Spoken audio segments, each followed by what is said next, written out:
성도 여러분 안녕하십니까. 각지대 대쟁투 15장 성경과 프랑스 혁명입니다. 사실 이 성경과 프랑스 혁명 굉장히 중요한 요한계시록 10장과 11장, 12장의 말씀을 나누고 있는데요. 요 중세와 이 근현대에 넘어가는 그 변곡점 중에 하나님께서 어떻게 인도하셨는지 함께 살피도록 하겠습니다. 사실 이 프랑스 혁명의 발단은 세계사와 여러 책에서도 말하듯이 구제도의 모순이라고 적혔는데요. 이 구제도의 모순은 구교인 카톨릭과 개신교들의 이 알력 사이에 아주 미묘한 차이 속에 발생된 이 프랑스 혁명, 정치적인 이유도 강했었죠. 사실 프랑스 혁명에 도화선을 붙인 사건이 바로 이 바스티유 감옥 습격 사건입니다. 이 1789년 삼부의 표결 방식에 불만을 품은 이 평민 대표들이 이 별도로 결성한 이 국민 의회를 루이 16세 밑에 이제 그림이 있죠. 루이 16세가 군대를 동원해서 탄압을 했습니다. 그러니까 민중들은 그것이 굉장히 불편한 것이죠. 그래서 국민의회를 보호하고자 하는 파리의 시민들이 무기 확보를 하려고 이 바스티유 감옥을 습격한 사건입니다. 그래서 이 프랑스 혁명의 도화선은 바로 요 바스티유 혁명 사건이라고 돼 있죠. 그래서 이제 이 사건이 일어났을 때 참모와 여러 공작에게 이렇게 물어봤답니다. 세주나 리봉트 폭동인가? 농지 스네빠즈니 리봉트 세주나 리볼루션. 아니 이건 반란이 아니고 혁명입니다 라고 하면서 루이 16세가 깜짝 놀랐다고 기록되어 있습니다. 사실 프랑스 혁명 전에 프랑스 이 위구노의 전쟁, 그러니까 혁명 전에 프랑스는 위구노의 전쟁이 굉장히 중요하게 작용하는데요. 이 위구노 전쟁은 프랑스에서 일어난 개신교와 로마 가톨릭 교회 간의 종교 전쟁이었습니다. 낭트 칙령 후에 끝이 났고요. 이 위구노라는 말은 프랑스의 개신교 신자들을 가리키는 말입니다. 주로 공장 근로자들과 상인 계층이 많았습니다. 이 공장 근로자들과 상인 계층이 많았다는 얘기는 당시 1계급과 2계급이라고 말했던 성직자와 귀족 계급들은 2%밖에 안 됐는데 전체 재산의 30%를 다 갖고 있는 아주 독점하는 체제였습니다. 마치 지금 자본주의랑 아주 비슷하죠?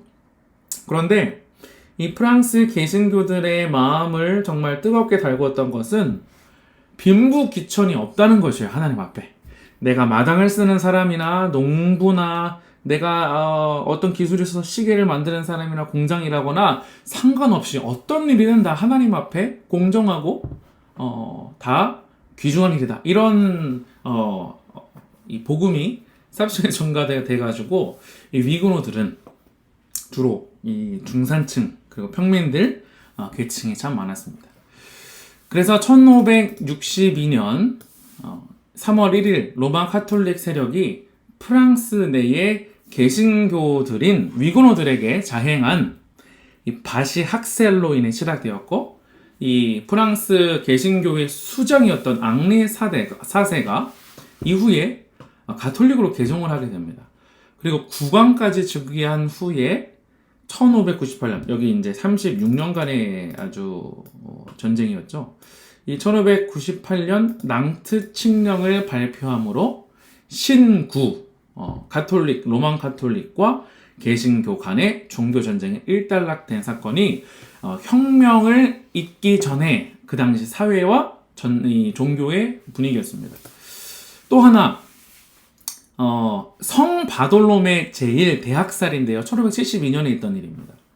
사실 이 사건은 위구노 이 전쟁 36년 중에 가장 참혹한 사건입니다.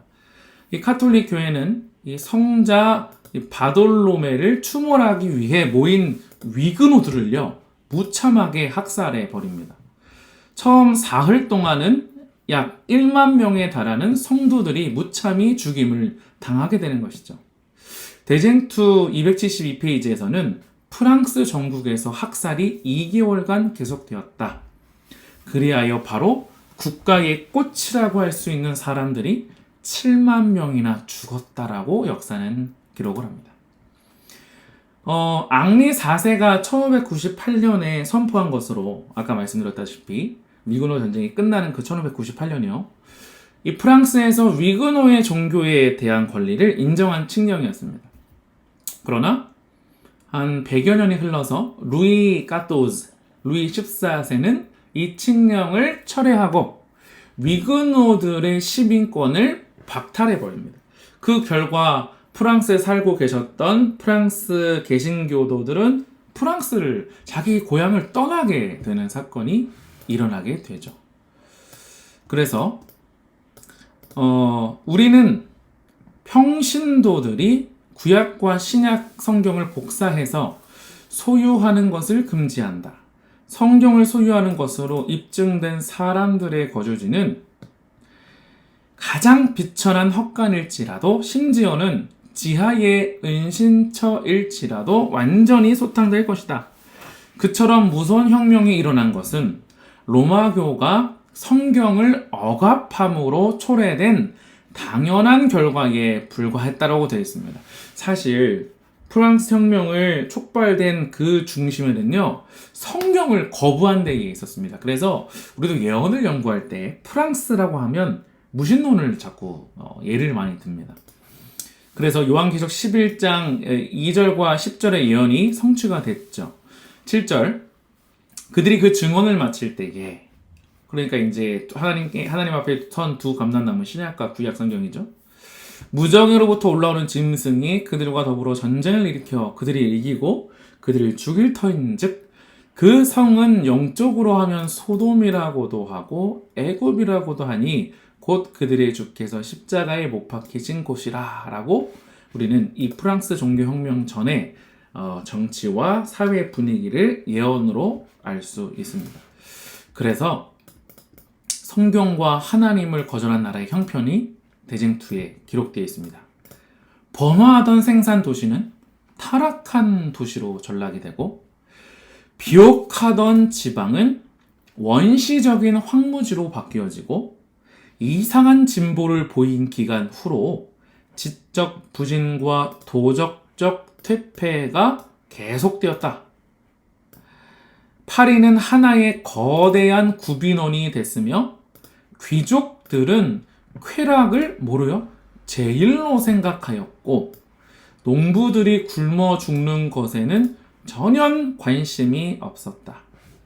얼마나 비참한 상황입니까? 그러니까 우리가 생각해 볼 것이 이것이에요. 성경과 하나님을 인정하지 않는 개인, 사회, 국가, 거기에 왜 죄가 번성하고 사람이 존중을 받지 못하고 타락이 일어나게 되는가라는 것이죠. 바꿔 말하면 성경을 알지 못하고 하나님을 알지 못하는 것은 이성과 감성이 이 밸런스가 잡혀있지 않고 이성이 떠난 감정, 그러니까 동물적인 정욕과 본성과 그런 야욕에 가득 차게 되니 서로 살인, 강도, 강간, 부도덕한 모든 것들이 가득하게 되는 것입니다. 우리도 지금 재림교인으로 살아가고 있습니다. 이 사회를 보면서 우리는 어떠한 중보기도를 해야 할까요? 계속해서 이어가겠습니다. 혁명 기간 중에 국회는 성경을 거절하고 무신론을 택합니다. 271페이지. 1793년 프랑스 혁명 당시에 유럽의 나라들 가운데 가장 우수한 나라를 통치하는 권리를 가진 의원들로 구성된 의회에서 사람의 마음에 받아들인 가장 엄숙한 진리를 이구동성으로 부인하고 만장일치로 하나님께 대한 신앙과 예배를 부인하는 음성을 세계는 처음으로 듣게 되었다. 유명한 여배우 소피 아놀드는 프랑스 혁명 시대의 결혼을 간음의 예식으로 평하였다라고 기록하고 있습니다. 학식 있는 사람들이요, 성경을 벗어나서 죄악을, 이성을 선택하면서 사람의 정욕을 먼저 놨을 때 정말 비참한 일이 생기는 것이죠. 그렇다면 프랑스 혁명 중에 프랑스는 어땠을까요? 단연 무신론과 이성이 노표를 받게 되었고, 그리고 혁명의 이유는 하나님을 인정하지 않았기 때문입니다. 그런데 놀랍게도 혁명의 배후는 다른 인간이 아니라 사단이에요. 우리가 지금 보고 있는 것이 각 시대의 대전투입니다. 시대마다 그거 5,000년이든 6,000년 전이든 10년 전이든 바로 직전이든 세상 아비 마귀 사단은 이 세상에 산 사람이라도 하늘에 올라가기를 원치 않습니다. 그래서 이 모든 것이 다 하나의 영적인 대쟁투라는 것이죠. 그래서 이 대쟁투 273페이지 이어서 성 바돌롬의 대학살을 하도록 충동한 바, 바로 그 정신은 프랑스 혁명에도 나타났다. 그리스도를 사기꾼으로 선언하고 프랑스의 무신론자들은 소리 높여 염치 없는 자를 박멸하자고 부르짖었는데 그것은 그리스도를 가리킨 것이었다. 이러한 모든 일에 있어서 사단에게 최고의 존경이 주어졌다.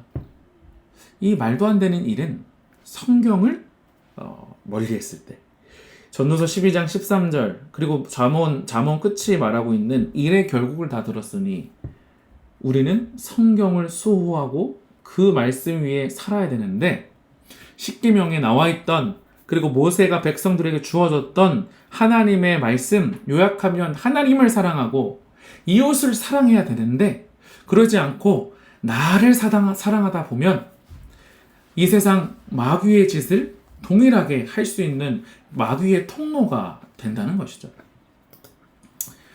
토요일 밤 안타까운 사건이 일어나서 150여 명이 죽고 또 많은 이들이 중상을 입었습니다. 여러분, 이 비극이 왜 일어났습니까? 어제인 2022년 10월 31일은 북유럽 켈트족이 유령을 퇴치하는 문화의 한 날이 아니고 이 날은 2017년 기준 500년 전에 있었던 1517년 10월 31일 종교개혁이 있던 날이에요. 사단과 하나님의 백성 간의 치열한 종교적 사투가 있었던 일인데 21세기 우리는 왜 이러한 비극에 치닫게 되냐는 말이죠. 비텐베르크 성당 앞에 95개조 방방문을 붙였을 때 아주 조그만 사람이 거대한 철의 통치의 나라를 향해서 아무런 그런 효과도 없는 것 같았지만 이 루터의 개혁은 나비 효과가 되는 것이죠. 성도님 여러분, 지금은 아주 치열한 대쟁투 기간입니다. 하나님의 백성과 사단의 백성 간에 치열한 전투가 계속되고 있습니다. 칼 들고 하는 싸움도 아니고 총 들고 하는 싸움도 아니에요. 이 싸움은 내 마음 한가운데에 사단이 중심이 되느냐 하나님이 중심이 되느냐라는 싸움입니다. 대쟁투 282페이지 그들 프랑스 국민이 그처럼 오랫동안 공경하여 왔던 것이 찬란하게 보이는 속임수에 불과했다는 것을 깨닫고 그들은 분노한 나머지 참 하나님과 거짓 마귀의 것을 둘 다 거절하게 되었다. 이러한 참상이 일어나는 것이죠. 하지만 하나님은 이 프랑스 혁명을 통하여 1804년 영국 성서 공회가 조직되고 10여 년이 흘러서 미국의 성경 공회가 조직되어서 성명 후에 프랑스는 성경의 승리와 복음 사업의 발전을 기초로 두십니다. 600개의 수많은 전 세계 6,000개의 언어 중 10분의 1은 성경 전권으로 번역이 되어 있고 2,500개는 신약 또는 구약으로 되어 있고 이 이후에는 또 아니면 신약 아니면 전권 이렇게 구분이 되어 있습니다. 성도님 여러분, 우리는 지금 어떠한 세상에 살고 있습니까? 프랑스 종교 개혁의 프랑스 종교 혁명을 보면서 우리는 다시 한번 무신론과 하나님의 백성 간의 치열한 전쟁을 보게 됩니다. 하나님께서 오실 때가 얼마 남지 않았습니다. 함께 기도하고 모이는 가운데 인도하시는 함께 하시는 하나님을 사모하고 더욱더 하나님과 동행하는 한 주 되시기를 바라면서 말씀을 마치겠습니다.